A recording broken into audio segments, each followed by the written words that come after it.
আসসালামু আলাইকুম আসাদুজ্জামান সাহেব, ওয়ালাইকুম সালাম। কেমন আছেন আপনি? আলহামদুলিল্লাহ, আপনি কেমন আছেন? আলহামদুলিল্লাহ।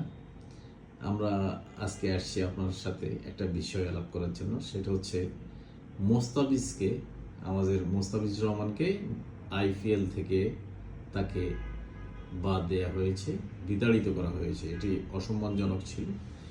এই ব্যাপারে আপনার থেকে একটু শুনতে চাই, প্লিজ। আচ্ছা, ধন্যবাদ আপনাকে। একটা মূল্যবান কোশ্চেন করছেন। বর্তমান সময়ে এই বিষয়টা নিয়ে আসলে সবার মনেই অনেক নাড়া দিচ্ছে। বিষয়টা হচ্ছে, মুস্তাফিজুর রহমান তার কেরিয়ারে যতটুকু ক্রিকেট খেলেছেন, আলহামদুলিল্লাহ, মুস্তাফিজুর রহমান এখন বর্তমান একটা ব্র্যান্ড।